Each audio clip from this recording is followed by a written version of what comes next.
Compassion is seen as a virtue, but I'm going to tell you today how compassion can be bad for you. So let's talk about that. Now, just want to let you know, set up a Patreon. So if you go onto beautifulpodcast.com, see the link at the top, and you can get early access to episodes of A Beautiful Thought. So check that out, beautifulpodcast.com. Let's begin.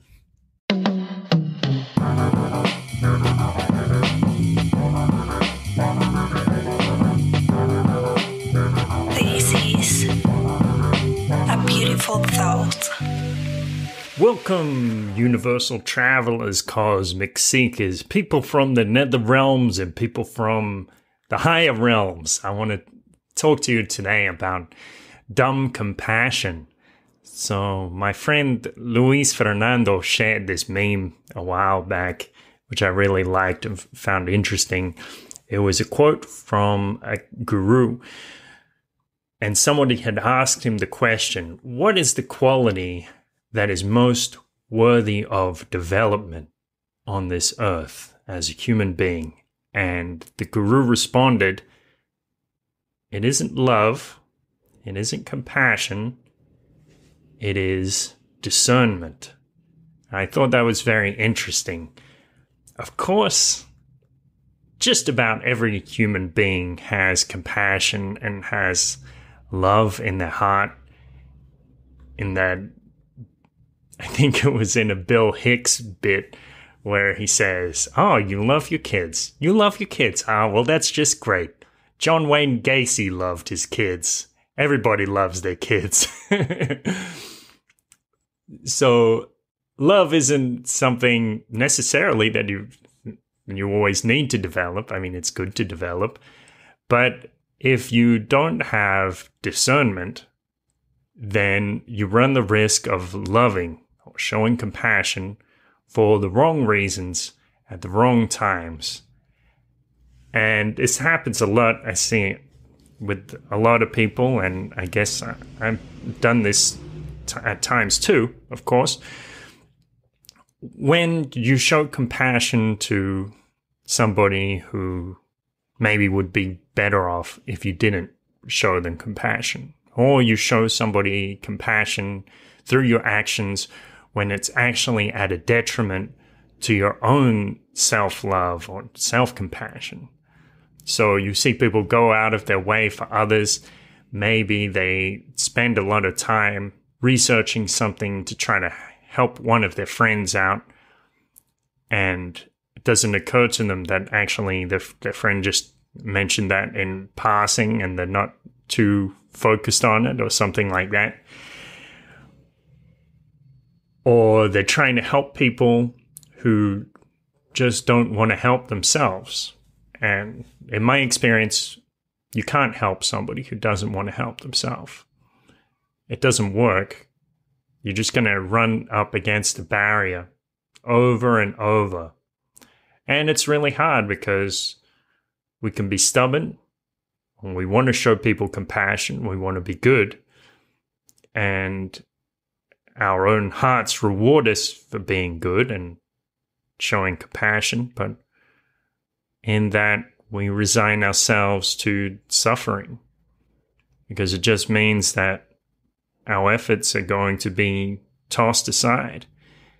And it's frustrating when that happens.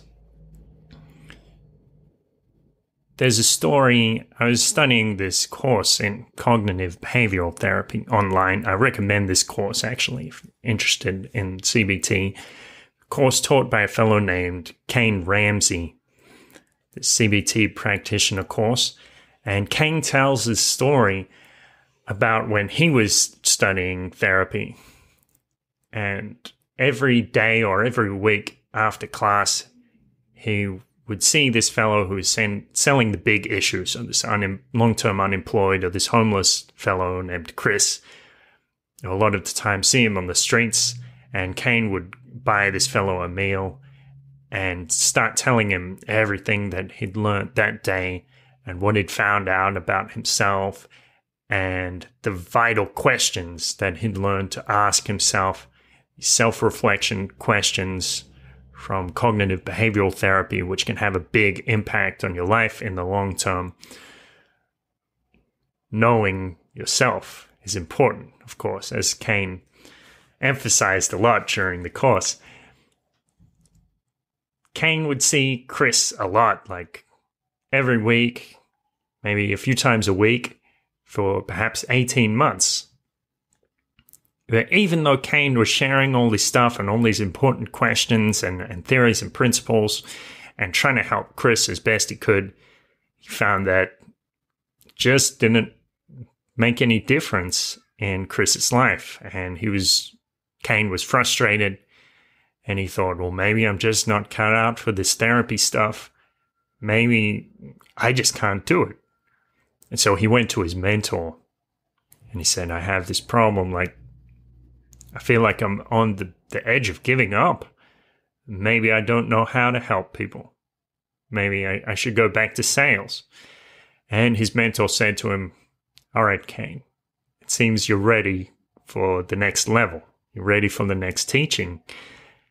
And he said, why don't you stop wasting your time on the Chris's of the world?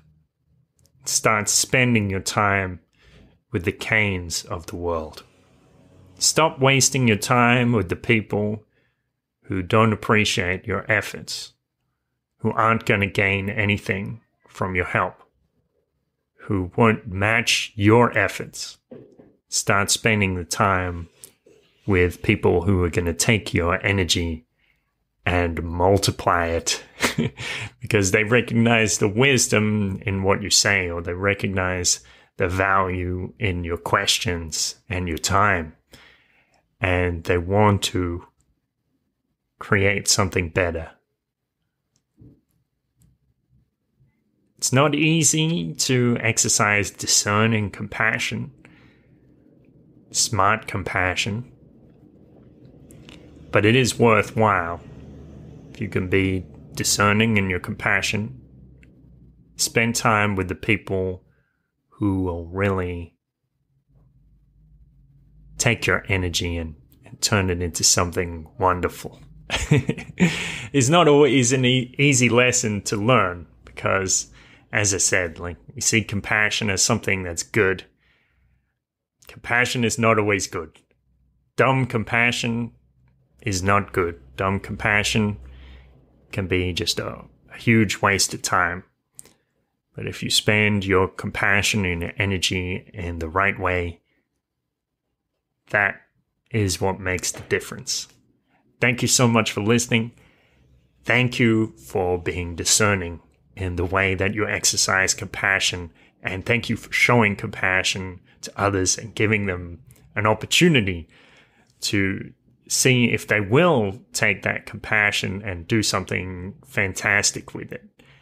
Have a great day, and I'll speak to you soon. A beautiful thought. Thanks for coming along. As a reminder, set up that Patreon.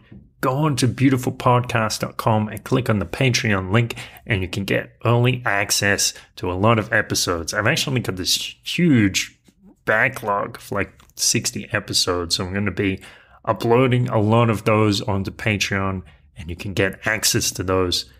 Beautifulpodcast.com is the website. Have a wonderful day.